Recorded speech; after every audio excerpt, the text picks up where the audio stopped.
Assalamu alaikum students. Bismillahirrahmanirrahim. Today we're gonna discuss about the theory behaviorism. We are discussing about second language acquisition. So there are number of theories which we have studied, and every theory has a different pattern and guide us how can we develop our language, how children learn और acquire language.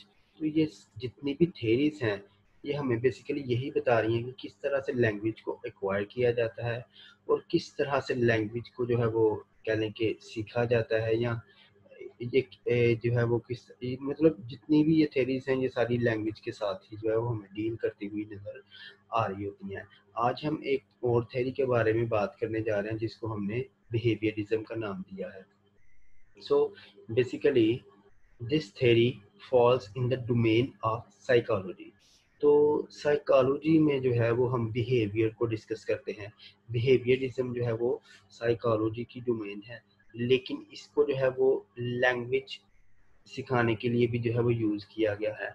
सबसे पहले ये जो theory दी थी behaviourism के बारे में, ये बेसिकली एक साइकोलॉजिस्ट थे जिनका नाम था जेबी वॉटसन। ठीक है, तो 19th सेंचुरी में उन्होंने जो है वो बिहेवियरिज्म की थ्योरी दी और साइकोलॉजी की फील्ड से इसको पिक किया गया और बहुत से जो लिंग्विस्ट थे और जो साइकोलॉजिस्ट थे और साथ मतलब जिनका लैंग्वेज के साथ भी ताल्लुक था और जिनका साइकोलॉजी को भी जो समझते थे, उन्होंने जो है वो इस थ्योरी को उठाया और हमें जो है वो नई थ्योरीज बना के दी कि किस तरह से बिहेवियरिज्म को डेवलप करके हम लैंग्वेज को सिखा सकते हैं। ठीक है, हम किस तरह से किसी भी कह लें कि बच्चे को किसी चीज़ का आदी बना देते हैं। ठीक है, किस तरह से एक हैबिट डेवलप की जाती है, बार बार इमिटेशन करवाने से, रिपीटिशन करवाने से किस तरह से बच्चों की हैबिट्स जो हैं वो डेवलप हो जाती हैं और वो लैंग्वेज को बोलना शुरू कर देते हैं। ठीक है,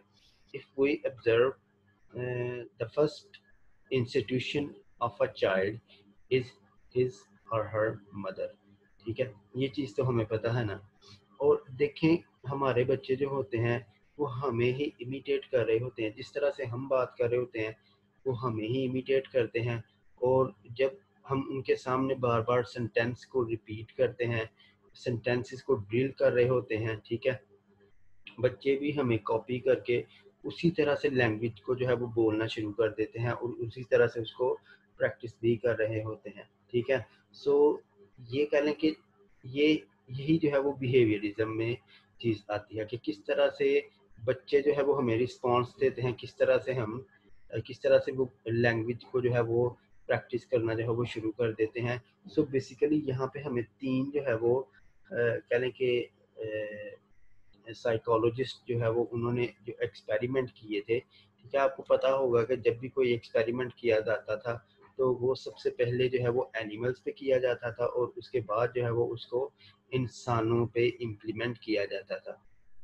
सो ये जो तीन नाम हमारे सामने हैं, इन्होंने जेबी वॉटसन जो है उसकी थ्योरी को पिक किया था और उसकी थ्योरी को पिक करने के बाद इन्होंने अपने जो है वो एक्सपेरिमेंट के ज़रिए ये चीज़ प्रूव की थी कि जब हम चिल्ड्रंस में कोई भी हैबिट जो है वो डेवलप कर देते हैं, ठीक है, उनको इमिटेशन करवाते हैं, रिपीटेशन करवाते हैं, किसी चीज़ को उनके माइंड में ड्रिल करते हैं, मीन्स जब भी हैबिट डेवलप हो जाती है उनकी, बार बार वो उन्हीं चीज़ों के बारे में सुनते हैं, तो वो लैंग्वेज जो है वो सीख जाते हैं, उनको लैंग्वेज जो है वो आ जाती है। ये चीज़ इन्होंने प्रूव की थी कुछ एक्सपेरिमेंट्स करके, और ये एक्सपेरिमेंट्स जो हैं वो एनिमल्स पे उन्होंने किए थे।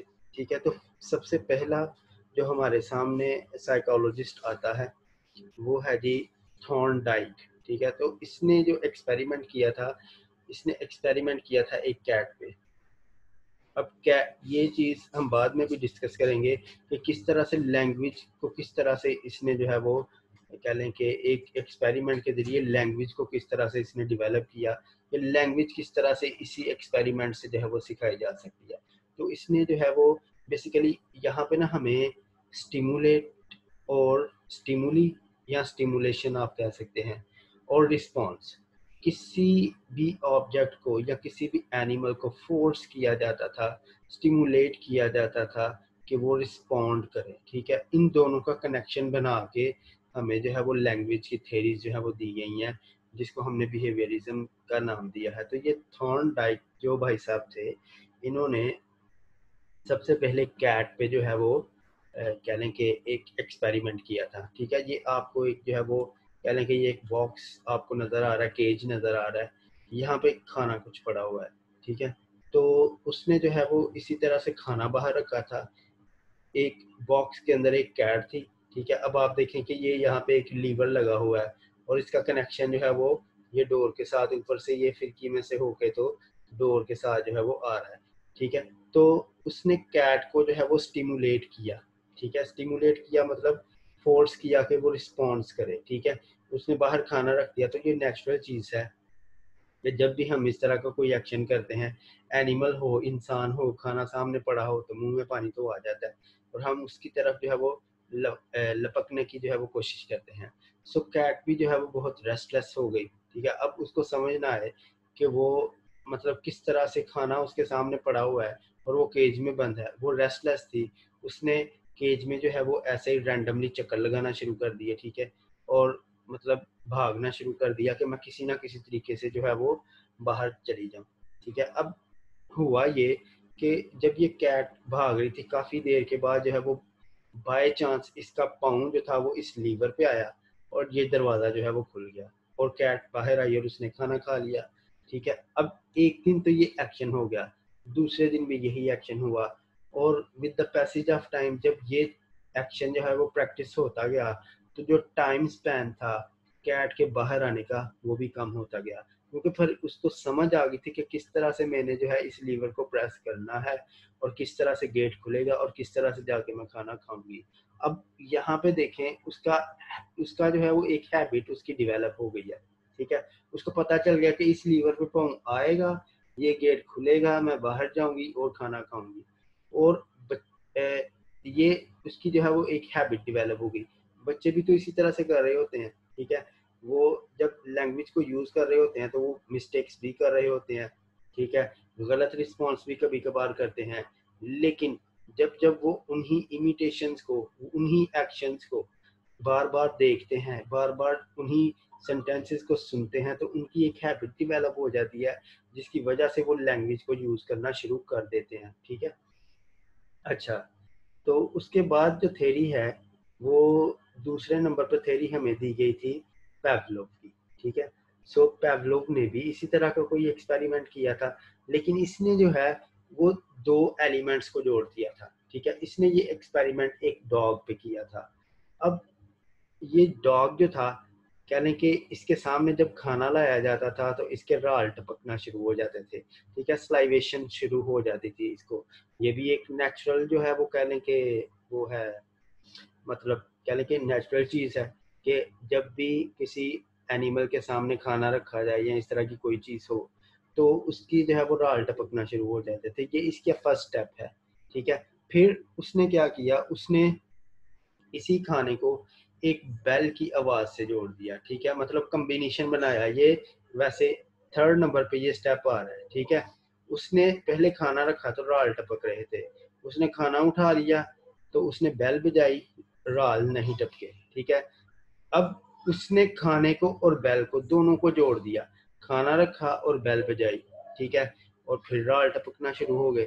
ठीक है, अब यही अमल वो काफी देर तक जो है वो चलता रहा कि वो खाना उसके सामने रखता था और बेल भी साथ साथ बजाता रहता था। अब एक जो वो डॉग था उसके माइंड में ये चीज बैठ गई थी कि बेल बजेगी तो मुझे खाना मिलेगा। ठीक है, मतलब वो उसने यही जो एक्शन था ये काफी अरसे तक जो है वो चलता रहा। उसकी जो डॉग था उसकी हैबिट जो है वो डेवलप हो गई हुई थी। ठीक है, और उसको समझ आ गई हुई थी कि बेल बजेगी तो खाना मिलेगा मुझे।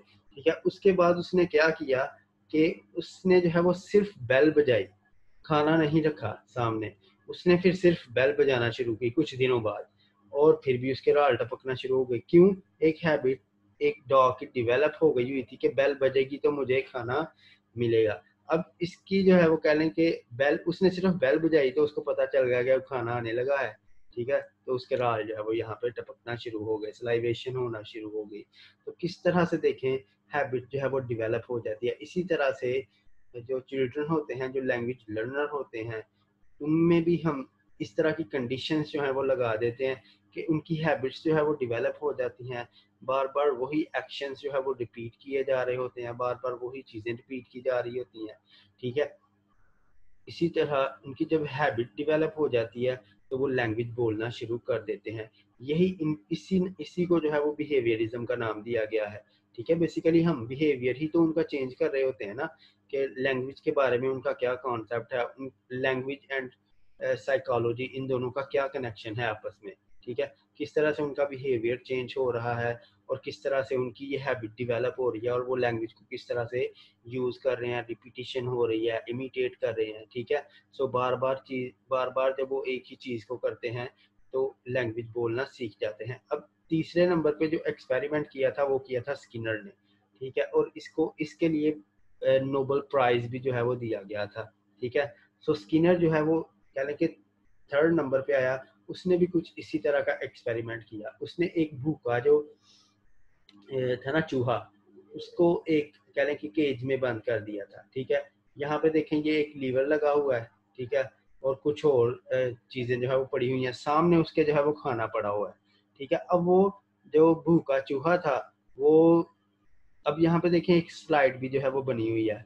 अब ये जो चूहा है, ये इसको, इसके सामने एक कह लें कि प्लेट लगी हुई है, ये खाने को नहीं देख पा रहा, लेकिन वो भूखा है तो वो इधर उधर भागना शुरू कर देता है चीजों को जब वो टच करता है, ठीक है। सो एक दिन जो कह लें कि एक दफा जो है वो बाय चांस इसका इस लीवर को जब ये टच करता है तो खाना जो है वो इस स्लाइड से, वो जाहिर सी चीज है, ये यहाँ पे देखें एक स्प्रिंग टाइप जो है वो चीज लगी हुई है। जब ये लीवर प्रेस होना है तो इसने नीचे जाना है और ये खाना सिर्फ स्लाइड से स्लाइड होता हुआ ये जो सुराख बना हुआ है इसके सामने खाना आ जाना है, ठीक है। तो बाय मिस्टेकन या बाय चांस ये लीवर प्रेस हुआ और खाना स्लाइड होता हुआ उसके सामने आया और उसने खाना खाया, ठीक है। फिर उसको समझ आ गई, उस एनिमल को भी समझ आ गई, जब उसने यही चीज 2 3 4 दफा की तो उसको समझ आ गई कि हाँ इस चीज को दबाऊंगा, सही रिस्पॉन्स करूंगा तो मेरे सामने खाना आ जाएगा, ठीक है। और अगर सही रिस्पॉन्स नहीं करूंगा तो मेरे सामने खाना नहीं आएगा। अब ये देखें ना किस तरह इसमें एक्सपेरिमेंट हुआ। अब जब हम लैंग्वेज को प्रैक्टिस करवा रहे होते हैं, जब हम टीचिंग में भी लैंग्वेज को प्रैक्टिस करवा रहे होते हैं, तो आप देखें कि जो बच्चा हमें आंसर कर रहा होता है उसको हम शाबाश दे रहे होते हैं, अप्रिशिएट कर रहे होते हैं कि तुमने बहुत अच्छा जो है वो आंसर दिया है। लेकिन जो बच्चा हमें रिस्पॉन्स नहीं कर रहा होता उसको हम डीमोटिवेट कर रहे होते हैं कि तुम्हें आते कुछ नहीं है, ठीक है।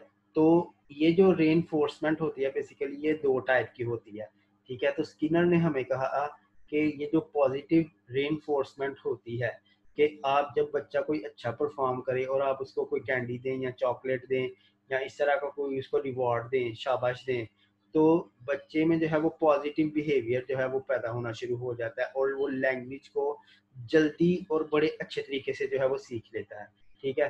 क्योंकि वो इसके लालच में, वो रिवॉर्ड के लालच में या वो रिवॉर्ड के लिए जो है वो कोशिश करेगा कि वो अच्छा परफॉर्म करे, ठीक है। सो बहुत जल्दी जो है वो लैंग्वेज को सीखने की कोशिश करेगा। लेकिन अगर आप उसको डीमोटिवेट करेंगे, वो अच्छा एक्शन नहीं करेगा और आप उसे डीमोटिवेट कर रहे होंगे तो उसमें वो चीज़ें जो है वो फिर लैंग्वेज की जो चीज़ें होती हैं वो इतना अच्छा डेवलप नहीं हो पाएंगी। तो स्किनर ने हमें ये थ्योरी जो है वो दी थी। अब इमिटेशन क्या होती है और ये सारी चीज़ें क्या होती हैं, किस तरह से हम देखें बिहेवियर को जो है वो डेवलप कर रहे होते हैं।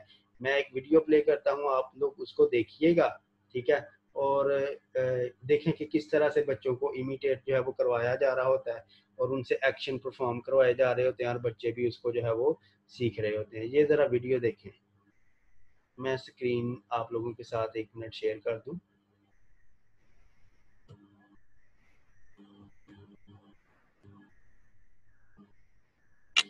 Story, okay? Now, you do it with me, okay? Now, say hello to your mom. Hello. Say hello to your mom. Hello. You are hungry. CPR sequence is demonstrated. The children listen and do the movements accordingly. The sentences are repeated several times. In the beginning, it's important to maintain the order. The children learn to understand the meaning of the sentences with the help of mimes, gestures, and drawings on the board. Doing the movements themselves is an important memory aid. Show the palm to your mom. Your mom says, Soon, the children can make the movements on their own and in a different order. say hello to your mom. Your mom says, eek. Say hello to your mom. Your mom shows you some palms. Your mom says, eek. Eek.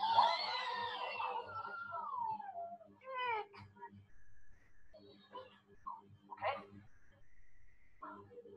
Say hello to your mom. You are hungry. Your mom shows you some plums. Cut open the plum. Show the plum to your mom. Your mom says, very good. Okay, you listen to the CD and you write the numbers. Here we go. Say hello to your mom. 1, 2. You're hungry. The children listen to the sentences from the CD. They write the numbers by the pictures in their book. Afterwards, they compare their results. And here, 6. And the last number here, 2. अच्छा, तो students आपने देखा कि किस तरह से किसी sentence को, ठीक है, बार बार जो है वो रिपीट कर रहा था और उनको इमिटेट करवाने की कोशिश कर रहा था, ठीक है। तो ये मेथड जो है वो हम ELT, जो हमने ELT मेथड्स पढ़े थे, टोटल फिजिकल रिस्पॉन्स या ऑडियो, जो वो रिस्पॉन्स था, ऑडियो लिंगुअल रिस्पॉन्स, ये सारी चीज़ें हमने जो है वो बेसिकली उसमें डिस्कस की थी, ठीक है। और देखें किस तरह से बार बार एक ही चीज़ को जो है वो इमिटेट करवाया जा रहा है। जैसे वो कहता है कि यू आर हंग्री, ठीक है, और से हेलो टू योर मॉम। तो इस तरह बार बार वो जो है वो एक ही सेंटेंस को रिपीट करता जा रहा है और इमिटेट, मतलब बच्चे उसको जो है वो इमिटेट करने की कोशिश कर रहे हैं, ठीक है। ये जो एक्शन है ये सेवरल टाइम जो है वो परफॉर्म किया जा रहा है। अब देखें जब बच्चे एक चीज़ को बार बार इमिटेट करेंगे तो कोई वो जो चीज़ होगी वो क्या उनके माइंड में छप नहीं जाएगी, वो उनके माइंड में जो है वो बहुत अच्छे तरीके से जो है वो छप जाएगी। सो इसी तरह से लैंग्वेज को जो है वो प्रैक्टिस की करवाया जा रहा होता है, बच्चों की हैबिट्स को जो है वो डेवलप किया जा रहा होता है, ताकि बच्चे जो है वो बार बार जब किसी भी चीज़ को रिपीट करें तो उनको जो है वो लैंग्वेज बोलना आ जाए। वो जेस्चर्स को भी देखते हैं, वो पोस्चर्स को भी देखते हैं और वो इन्हीं एटीट्यूड्स को भी देख रहे होते हैं और साथ साथ जो है वो लैंग्वेज भी सीख रहे होते हैं। So let's start to read the main points of our text. हम स्टार्ट करते हैं अपने टेक्स्ट के मेन पॉइंट्स पढ़ना कि ये बिहेवियरिज्म थ्योरी जो है ये बेसिकली है क्या और किस तरह से लैंग्वेज में इसका कॉन्सेप्ट जो है वो आया है। मैंने एक शॉर्ट सी समरी आप लोगों के सामने जो है वो इसकी दे दी है। अब इसको हम जस्ट रीड आउट करेंगे और फिर इंशाल्लाह देखते हैं कि और हमें कितनी चीज़ें जो है वो इसमें से फाइंड आउट कर पाते हैं। Behaviourism is the earliest language theory which is propounded by J.B. Watson. तो मैंने आपको बताया था कि एक साइकोलॉजिस्ट थे जिनका नाम था J.B. वॉटसन, उन्होंने ये थ्योरी जो है वो पेश की। उसके बाद यही थ्योरी पे जो बिहेवियरिस्ट थे उन्होंने काम किया स्किनर ने, पेवलोव ने और थॉर्नडाइक ने, ठीक है। तो इन तीनों ने जो है वो बेसिकली इस पे एक्सपेरिमेंट्स किए ठीक है, एनिमल्स पे एक्सपेरिमेंट किए और किस तरह से उन्होंने एनिमल्स को हैबिचुअल बना दिया कि वो जो है वो रिस्पॉन्स करते थे, और जब उनकी हैबिट जो है वो एक डिवेलप हो गई, और फिर वो वही जो एक्शन था, कहने के उन वो बार बार रिपीट होने की वजह से, बार बार जब वही एक्शन जो रिपीट हुआ, तो उनकी बड़ी अच्छे से जो है वो हैबिट डिवेलप हो गई थी। चूहा भी जो हमारे सामने था, वो भी जो है वो फिर उसी तरह से एक्शन करता था कि मैं जो है इस चीज़ को दबाऊंगा तो खाना जो है वो नीचे आएगा, ठीक है।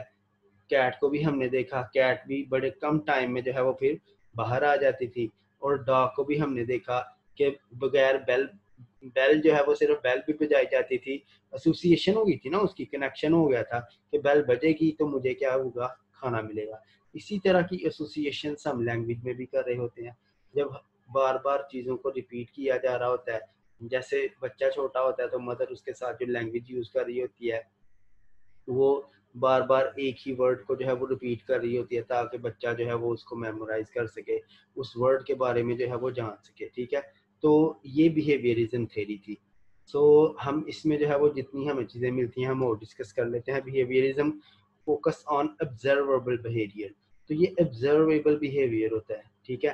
कोई बिहेवियर हमें हवा में नहीं होता, ये बिहेवियर हमें जो है वो सिखाने पड़ते हैं कि किस तरह से किसी बंदे ने बिहेव करना है, ठीक है, जिस तरह से उन्होंने एक्सपेरिमेंट के जरिए हमने हमें सिखाया। Which are change as symptoms of learning, ठीक है, जो क्या होते हैं, लर्निंग के सिम्टम्स होते हैं। According to the Brown, the behaviourist approach focus on immediately perceptible aspect of linguistic behavior. Observable response. Learning only occurs when there are changes in the behavior and observable as an evidence of changing. ये चलें, ये जो highlight किए हुए हैं ना, इनको हम जो है वो एक दफ़ा देख लेते हैं कि ये हमें, क्योंकि ये मैंने मेन पॉइंट्स जो है वो निकाले हुए हैं, हमने काफ़ी पहले डिस्कशन कर लिया। सो वीडियो जो है वो ज़्यादा लंबी ना हो जाए, ऑनलाइन का यही मकसद होता है कि वीडियो जो है वो छोटी से छोटी रखी जाए। सो हम जो है, इसलिए मैंने जो है वो ये पॉइंट हाईलाइट कर लिया, हम इनको ही डिस्कस कर लेते हैं। Behaviourist consider learning a language as a set of mechanical habits. तो ये एक चेन है हैबिट्स की। जब हम हैबिट्स को डिवेलप करते हैं, जब बार बार इमिटेशन होती है और रिपीटेशन होती है, एक ही एक्शन को बार बार रिपीट किया जाता है चिल्ड्रन के सामने, या जो भी उनके इर्द गिर्द जो इन्वायरमेंट होता है, तो वो उन्हीं एक्शन को जो है वो एक्वायर कर रहे होते हैं, उन्हीं सेंटेंसेस को, वही वोकैबुलरी वो जो है वो सीख रहे होते हैं। जब वो खुद उसको यूज़ करते हैं, फिर उनको पता भी चल रहा होता है कि कहाँ पे वो गलत है, कहाँ पे वो सही यूज़ कर रहे हैं, और उनकी एट द स्पॉट जो है वो करेक्शन भी हो रही होती है। और बच्चों में यही जो रिपीटेशन और ये चीज़ें होती हैं, उनसे हैबिट डेवलप हो जाती हैं और बच्चों की लैंग्वेज इंप्रूव होना शुरू हो जाती है। उसके बाद देखें, behaviourist theory think that learning a language, especially second language, should be learned through the extensive drill and practice. तो ड्रिल की मैंने आपको पहले एक एग्जांपल दी थी, जैसे हमने ऑडियो लिंगुअल मेथड पढ़ा था, उसमें मैंने ड्रिल का कॉन्सेप्ट जो है वो आप लोगों को दिया था कि किस तरह से रिपीटेशन करवाई जा रही होती है, बार बार एक ही सेंटेंस को रिपीट किया जाता है, ठीक है, वो ड्रिलिंग की जा रही होती है। अब ये टोटल फिजिकल रिस्पॉन्स जो मैंने आपको मेथड दिखाया है, बेसिकली ये ड्रिल ही किया जा रहा था। जैसे वो कह रहा था say hello to your mom, I am hungry, साथ साथ वो एक्शन करके दिखा रहा था, साथ साथ वो सेंटेंस बोल रहा था। तो ये ड्रिल ही किया जा रहा था, बट स्टूडेंट्स को मेमोराइज करवाया जा रहा था कि उन्होंने इस स्पेसिफिक सेंटेंस के साथ कौन सा स्पेसिफिक एक्शन जो है वो जोड़ के रखना है, कौन सा स्पेसिफिक एक्शन या एक्सप्रेशन उन्होंने देना है। जब हेलो बोलना है तो हाथ को किस तरह से हिलाना है। तो इस तरह की चीज़ों के साथ, रिपीटेशन के साथ, इमिटेशन के साथ, बच्चों के माइंड में यही चीज़ें जो है वो ड्रिल की जा रही होती हैं ताकि बच्चे इनको जो है उनकी हैबिट को डेवलप किया जा सके। और जब उनकी हैबिट डेवलप हो जाती है तो बच्चे जो है वो सही लैंग्वेज यूज़ करना शुरू कर देते हैं। Beside that, behaviourist also justifies that learning a new language is learning a new set of habit। कि आपने अगर कोई भी लैंग्वेज सीखनी है तो वो न्यू सेट ऑफ हैबिट होगा, मतलब एक लैंग्वेज सीखने के लिए आपको हैबिट्स जो है वो डेवलप करनी पड़ेंगी, हर सूरत करनी पड़ेंगी। अच्छा, the theory formation of habits is related to environment. ये जो हैबिट्स होती हैं ये इन्वायरमेंट से भी बहुत ज़्यादा, यानी कि एफिलिएट कर रही होती हैं। अगर इन्वायरमेंट प्रॉपर नहीं दिया जाएगा तो हैबिट को जो है वो प्रैक्टिस नहीं किया जा सकता। जैसा कि उन्हीं ये जो 3 एक्सपेरिमेंट का मैंने जिक्र किया है, उनमें इन्वायरमेंट ही तो एक बनाया गया था, तो उसी एनवायरनमेंट के ज़रिए उस हैबिट को जो है वो डेवलप किया जा रहा था और बार बार वही हैबिट इमिटेट हुई, उसी को रिपीट किया गया और कह लें कि उस एनवायरनमेंट में उस एनवायरनमेंट में और हैबिट में एक कनेक्शन जो है वो बन गया था। ठीक है, और बड़ी अच्छे से जो है वो फिर जो कैट थी वो भी बड़े कम टाइम में बाहर आ जाती थी। ठीक है, उसे भी पता चल गया था कि मैंने किस तरह से रिस्पॉन्स करना है। ठीक है, किस तरह से मेरे एक्शन होने हैं, उसकी भी हैबिट डेवलप हो गई थी। डॉग की भी हैबिट डेवलप हो गई थी, जब भी घंटी बजाई जाती थी तो डॉग के मुंह से राल टपकना, स्लाइवेशन उससे शुरू हो जाती थी। ठीक है, और रैट के साथ, माउस के साथ भी ऐसा ही कुछ था। ठीक है, उसको पता था कि ये घंटी का बटन है, ये मैं प्रेस करूंगा और मुझे जो है वो खाना मिलेगा। तो ये उस वहाँ पे मैंने डिस्कस किया था स्टिमुलस एंड रिस्पॉन्स, कि कोई एक्शन करवाने के लिए, कोई रिस्पॉन्स लेने के लिए रेनफोर्समेंट की जा रही होती है, स्टिमुलेट किया जा रहा होता है, फोर्स करवाया जा रहा होता है। अब वहाँ पे स्टिमुलस क्या था, वहाँ पे जो खाना था, बेसिकली कैट के सामने जो खाना पड़ा हुआ था और वो बेचैन थी कि वो रिस्पॉन्स करना चाह रही थी, वो एक्शन करना चाह रही थी। ठीक है, तो उसको जो है वो स्टिमुलस करवाया जा रहा था, उसको मजबूर किया जा रहा था कि वो रिस्पॉन्स करे। ठीक है, और उसने रिस्पॉन्स किया भी, और आहिस्ता आहिस्ता जब उसने रिस्पॉन्स किया और उसको समझ आ गई कि मैंने सही रिस्पॉन्स कैसे करना है, और वो जब सही रिस्पॉन्स करना शुरू हुई तो वो बड़े कम टाइम में बाहर आ जाती थी। लैंग्वेज में भी तो ऐसा ही होता है, बच्चे मिस्टेक्स करते हैं। ठीक है, उनको कोई सिचुएशन दी जाती है, बार बार वही सिचुएशन दी जाती है। ठीक है, और उनसे रिस्पॉन्स करवाया जाता है, और जब वो सही रिस्पॉन्स करना सीख जाते हैं तो वो अच्छे लैंग्वेज लर्नर हो जाते हैं, वो लैंग्वेज को एक्वायर कर लेते हैं। ठीक है, इसी पे काम किया था पेवलोव ने और स्किनर ने। अच्छा, उसके बाद आ जाती है जी behaviourism to ensure connection between both elements. हाँ, ये स्टिमुलस में और रिस्पॉन्स में एक इन्होंने कनेक्शन जो है वो रखा हुआ है कि स्टिमुलस और रिस्पॉन्स ये दोनों कह लें कि इनमें कोई ना कोई रिलेशनशिप है, जिसके ज़रिए जो है वो हमें हैबिट, कोई भी हैबिट बच्चों में डेवलप करने के लिए ये कह लें कि बड़ी जो है ना वो हमें इसके ज़रिए ही हैबिट जो है वो डेवलप होती है। अच्छा, उसके बाद देखें, behaviorist might consider effective language behavior to be production of correct response to stimuli। ठीक है, मतलब जो हमने वो रैट के साथ था जो मामला, कि वो करेक्ट रिस्पॉन्स करेगा तो उसको खाना मिलेगा, लेकिन अगर वो करेक्ट रिस्पॉन्स नहीं करता तो उसको खाना नहीं मिलेगा।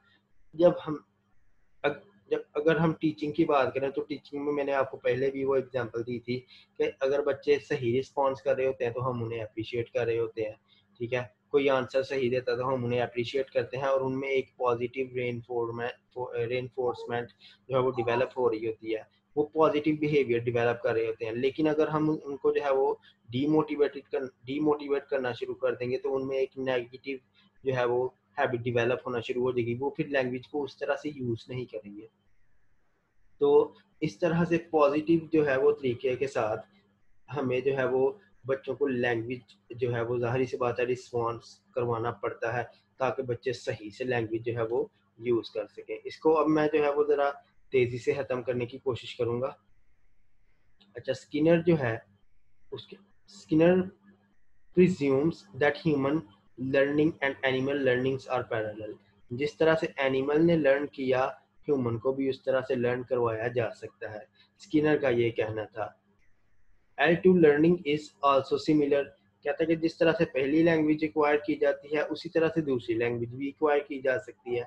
ठीक है, अगर हमने जिस तरह से हमने पंजाबी सीखी थी, हैबिट हमारी डेवलप की गई थी, हमें सिचुएशंस दी जाती थी, बार बार वर्ड जो है वो ड्रिल किए जाते थे, रिपीट किए जाते थे, एक हमारी हैबिट डेवलप हो गई थी। उसी तरह अगर हम इंग्लिश सीखना चाहें या उर्दू सीखना चाहें तो उसी सेम तरीके से जो है वो हमें वही सेम प्रिंसिपल्स को फॉलो करके हम दूसरी लैंग्वेज भी सीख सकते हैं। ठीक है, तो स्किनर का ये कहना था, every process of learning has to be followed by reinforcement, all learning is the establishment of habits. वही बात जो आगे हो गई है, और ये रिवार्ड की बात वो कर रहा है, ये डायरेक्टली एसोसिएट कर रही है वो ही उसके साथ। जो स्किनर ने अपना एक्सपेरिमेंट किया था उसके साथ ये जो है वो एसोसिएट कर रही है कि अगर आप सही रिस्पॉन्स करेंगे तो उसका रिवॉर्ड होगा, जिससे पॉजिटिव रेनफोर्समेंट जो है वो डेवलप होगी, और अगर आप गलत रिस्पॉन्स करते हैं तो ना आपको खाना मिलेगा और नेगेटिव रेनफोर्समेंट होगी। ठीक है, मतलब ये दो कॉन्सेप्ट, और टीचिंग में भी हम जो है वो इसी तरह से कर रहे होते हैं। ठीक है, अगर हम बच्चे सही रिस्पॉन्स कर रहे होते हैं, ये हम पे यही एग्जांपल दी गई है। ठीक है, तो बच्चे सही रिस्पॉन्स करें तो टीचर उनको जो है वो अप्रिशिएट कर रहा होता है और उनकी एक पॉजिटिव जो है वो चीज़ें जो है वो डेवलप हो रही होती हैं। यहाँ पर देखें इन शॉर्ट वो क्या कह रहा है, in short positive reinforcement helps learner develop correct habits. तो पॉजिटिव रेनफोर्समेंट होती है जो कह लें कि बच्चों में पॉजिटिव हैबिट्स जो है वो, कह लें कि पॉजिटिव रेनफोर्समेंट बच्चों में जो है वो हैबिट को डेवलप करने की कोशिश करते हैं कि उन्होंने किस तरह से लैंग्वेज को सीखना है, एक्वायर किस तरह से करना है। अच्छा, it has to be avoided and prevent L1 interference happened as well as corrected on the spot if they do occur। तो कहता है कि जो कह लें कि जो L1 होती है उसका कोई रोल जो है वो नहीं होना चाहिए जब हम L2 को सिखा रहे हैं। मीन्स लैंग्वेज नंबर 1 जो होती है, जैसे हमारी फर्स्ट लैंग्वेज होती है, हमारी फर्स्ट लैंग्वेज उर्दू है या पंजाबी है, ठीक है, तो उसका कोई रोल नहीं होना चाहिए। और मतलब हमें जो है वो अगर इंग्लिश सीखनी है तो इंग्लिश में ही हर चीज़ जो है वो प्रैक्टिस हो, और ऑन द स्पॉट हमारी जो गलती है, अगर हम कोई मिस्टेक कर रहे हैं तो ऑन द स्पॉट उसको जो है वो ठीक किया जाए। आगे हम एरर एनालिसिस पढ़ेंगे इंशाल्लाह हमारा आएगा, तो एरर्स जब बच्चे करते हैं तो उनको ठीक करने के क्या क्या मेथड्स होते हैं वो इंशाल्लाह हम उसमें डिस्कस करेंगे। ठीक है, सो इस पे भी हमारी एक जो है वो डिटेल्ड जो है वो सेशन होने वाला है, तो इंशाल्लाह इसको हम उधर जो है वो डिस्कस करेंगे। One of the example of extensively drilling is learning is audio lingual method। तो मैंने पहले जैसे टोटल फिजिकल रिस्पॉन्स की बात की थी, अब ऑडियो लिंगुअल मेथड का वो जिक्र कर रहा है। और ऑडियो लिंगुअल मेथड में भी हमने पढ़ा था कि उसमें भी ड्रिलिंग का कॉन्सेप्ट ही आता है, उसमें भी सेंटेंस को बार बार रिपीट किया जा रहा होता है। ठीक है, ऑडियो सुनाई जा रही होती हैं, वीडियो दिखाई जा रही होती हैं, कोई डॉक्यूमेंट्री सुनाई जा रही होती है, बच्चों की लिसनिंग स्किल्स जो हैं वो इम्प्रूव की जा रही होती हैं, बच्चों से रिस्पॉन्स लिए जा रहे होते हैं, इवन के उनको रिटन प्रैक्टिस भी करवाई जा रही होती है। तो ये ऑडियो लिंगुअल मेथड जो होता है, ऑडियो वीडियो एड्स के बारे में हमने पढ़ा है, ये सारी बहुत ज़्यादा हेल्पफुल होती हैं। ठीक है, आपको पता ना ऑडियो लिंगुअल मेथड जो है बेसिकली इसको आर्मी मेथड भी कहा गया था, जो जब अमेरिका ने दूसरे कंट्रीज़ में अपने जो फौजी थे वो भेजने थे, तो उसने जो है वो ऑडियो लिंगुअल मेथड से जो है वो ड्रिल करके उनको जो है वो लैंग्वेज के जिस भी मुल्क में वो जाएंगे उनको वहाँ की लैंग्वेज तो नहीं आती होगी, तो उनको कुछ सेंटेंसेस जो है वो ड्रिल उनके माइंड में किए गए थे, बार बार उनको रिपीट करवाया गया था, उनको प्रैक्टिस करवाई गई थी, ताकि वो जब किसी भी मुल्क में जाए जहाँ पे उनकी पोस्टिंग हो तो वहाँ पे जो लोगों के साथ अट्रैक्शन है, अपनी जो नीड की चीज़ें हैं उनको वो इजीली जो है वो हासिल कर लें। ठीक है, तो ऑडियो लिंगुअल मेथड जो है बेसिकली इसको जो है वो आर्मी मेथड भी कहा गया है। बाद में पहले इसको आर्मी में ही प्रैक्टिस किया गया था और बाद में इसको जो है वो कह लें कि लैंग्वेज सिखाने के लिए, L2 सिखाने के लिए इसी तरह का जो है वो जो है वो इसको जो है वो L2 के लिए भी यूज़ किया गया था। सो इसमें हम जो है वो प्रोनाउंसिएशन, इंटोनेशन और ये सारी चीज़ें किस तरह से जो है वो हो रही हैं, करेक्टनेस लाने के लिए ये सारी चीज़ें ड्रिलिंग और रिपीटेशन और इमिटेशन और हैबिट को डेवलप करना, ये सारी चीज़ें कर रहे होते हैं। बेसिकली ये सारी जितनी भी चीज़ें हैं ये हमारे बिहेवियर को ही डेवलप करने के लिए की जा रही होती हैं। हमारा एक बिहेवियर डेवलप किया जा रहा होता है हैबिट्स के ज़रिए, इमिटेशन के ज़रिए, रिपीटेशन के ज़रिए, और यही बिहेवियरिज्म थ्योरी है। सो आज की वीडियो ख़त्म होती है। अपना बहुत ज़्यादा ख्याल रखिएगा। अल्लाह हाफिज़।